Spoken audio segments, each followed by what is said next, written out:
क्या तुमको फटके देना चाहिए क्या? फिर 18 महीने हुए तुम्हारी इतनी बड़ी एजेंसी है, इतना पैसा खर्चा कर रहा गवर्नमेंट, लोगों को फायदा नहीं तो गवर्नमेंट को गाले हम देते, फिर जिम्मेदार तो तुम लोग है ना।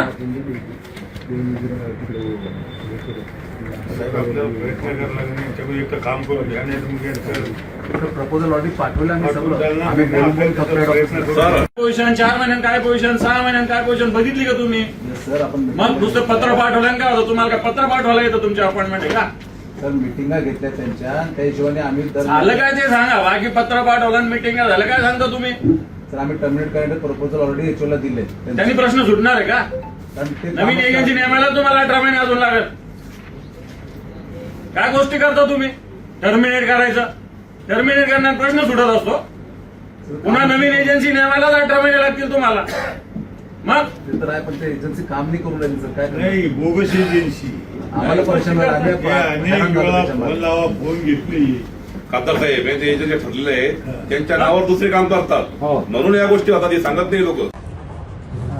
हो, ज्या कामाची मुदत 18 महिने आहे आणि हे 18 महिने संपूर्ण 2 महिने झालेले आहेत, त्या कामाची प्रगती 0 आहे. आणि मग जर असं असेल तर अधिकारावर संतापायचं नाही तर काय. 200-300 कोटीची योजना आहे या संभाजीनगरसाठी आणि एखाद्या एजन्सीच्या भरोश्यावर आपण राहून, तो गुत्तेदार आहे, कॉन्ट्रॅक्टर आहे, अधिकाऱ्यांचं काम नाही दर महिन्याला तिथं व्हिजिट केली पाहिजे, त्याचं माइलस्टोन काय काय ते चेक केलं पाहिजे, महिन्याची काय प्रगती, 2 महिन्याची काय, 6 महिन्याची काय. 18 महिने होऊन गेल्यानंतरही अधिकाऱ्यांना या विषयाची कोणतीच जाणीव नाही आणि खंतपणे रिपोर्ट केले, रिपोर्ट पाठवला, पत्र लिहिलं, असे कागदोपत्री उत्तर कागदी घोडे सांगतात.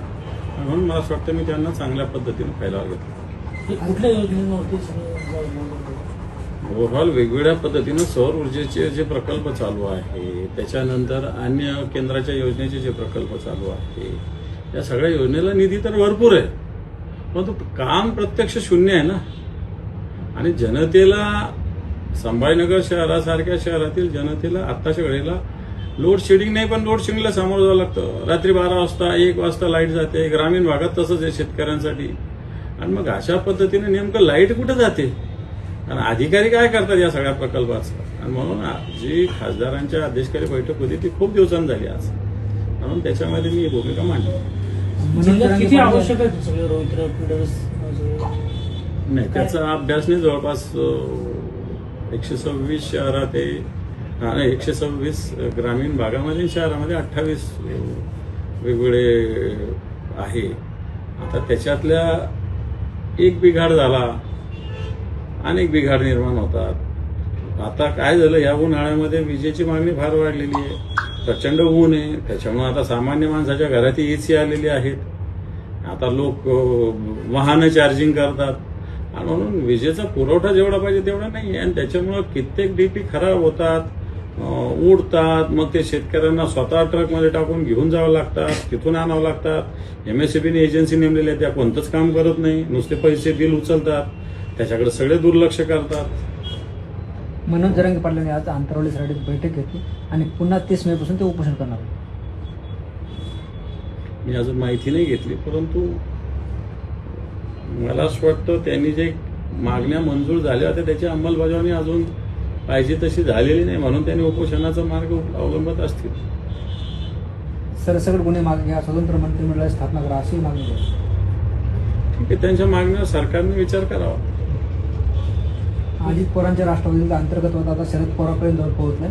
राष्ट्रवादीतल्या एका बड्या नेत्यांना पार्थ पवार यांची तक्रार शरद पवार यांच्याकडे केली, कुटुंब प्रमुख म्हणून पार्थ पवार यांना समज द्यावी अशी मागणी. आता शरद पवार आठवत असतील त्यांना, एवढंच बोलता येईल. बाकी त्यांचा पक्षाचा अंतर्गत मुद्दा आहे. तर राष्ट्रवादी काँग्रेसचे राष्ट्रीय प्रवक्ते बृजमोहन श्रीवास्तव यांना जे आहे ते पक्षाच्या वरिष्ठांनी समज दिली आणि बृजमोहन श्रीवास्तव जे आहे ते सुनील तटकरे आणि प्रफुल्ल पटेल यांच्या निकटवर्ती मानले जातात. पक्षाची बदनामी केली म्हणून राष्ट्रवादी युवक काँग्रेसने त्यांना जाब विचारला, कार्यालयात सुद्धा होते. अजितदादा गेल्यानंतर, एकदा घर फिरल्यानंतर घराची वासे फिरतात. आता हेच ब्रिजमोहन सगळ्यांचे लाडके होते, आता या ब्रिजमोहनला ऑफिसला येऊ देत नाही. राजकीय पक्षाचं किंवा एका व्यक्तीवर अवलंबून असलेल्या पक्षाची मला असं वाटतं अशी स्थिती होत असते, परंतु सुनेत्राबाईंनी त्याच्यात बदल करतील, सुधार करतील अशी अपेक्षा पण बाळगायला काय हरकत आहे. 30 जून अखेर शेतकऱ्यांना कर्जमाफी देणार असं मुख्यमंत्र्यांनी जाहीर केलं. खरं तर 30 जून कर्जमाफी देणार या योजनेविषयी मला साशंकता आहे. मी काल मुद्दा हा मांडलेला आहे. 30 सप्टेंबर पर्यंतच्या शेतकऱ्यांना कर्जमाफी 2 लाखाची देणार आहे. आता 30 जून पर्यंत शेतकऱ्यांची कर्जमाफी करणार आहे आणि आता येणाऱ्या खरीपासाठी 30 जूनच्या आत शेतकऱ्यांना कर्ज उचलावं लागणार आहे. आणि कर्ज उचलायचं याचा अर्थ शेतकऱ्यांना नवं जुनं करावं लागणार आहे, नूतनीकरण करावं लागणार आहे कर्जाचं. जर नूतनीकरण कर्जाचं झालं तर तो शेतकरी नॅचरली थकीत राहत नाही, थकीत नाही राहिला तर तो कर्जमाफीत बसणार नाही.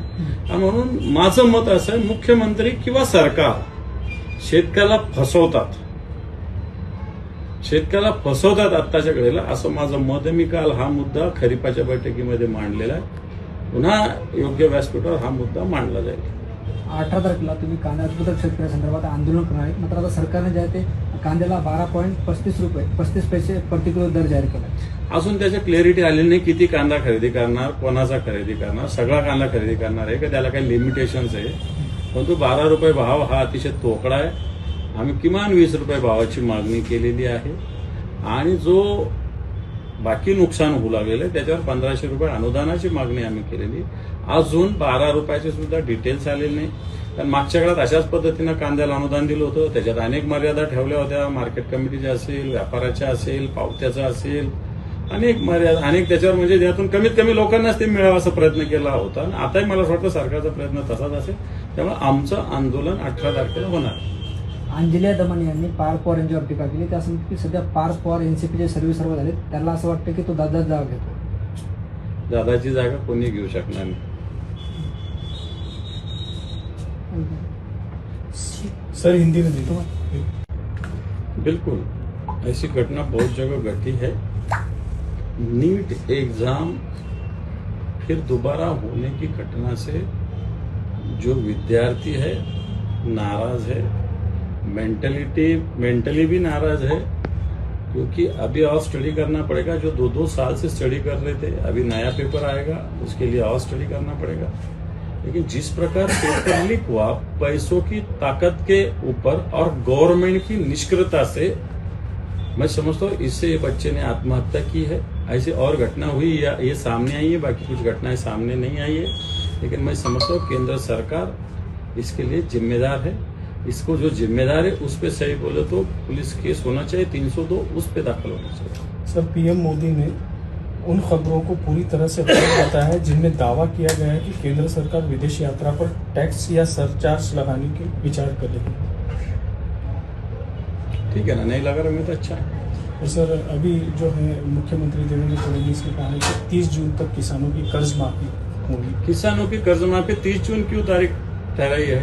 30 मई क्यों नहीं? 30 अप्रैल क्यों नहीं? 30 जून इसलिए रखी है कि किसानों को अभी खरीफ के लिए लोन लेना पड़ता है. जो उसका पुराना कर्जा उसको नवा जुना जिसको नूतनीकरण कहते हैं वो करना पड़ता है और अभी किसानों को करना ही पड़ेगा. अगर तुमने इसको एक कर्जा पुनः और रिपीट उन्होंने लिए तो इसका मतलब वो थकबाकी भरेंगे. जो थकबाकीदार ने उसको सरकार कैसे क्या कर्जा देंगी, सरकार कैसे क्या माफी करेंगी? ये टेक्निकल सवाल है, गवर्नमेंट में उस पर खुलासा करने की जरूरत है. Thank you.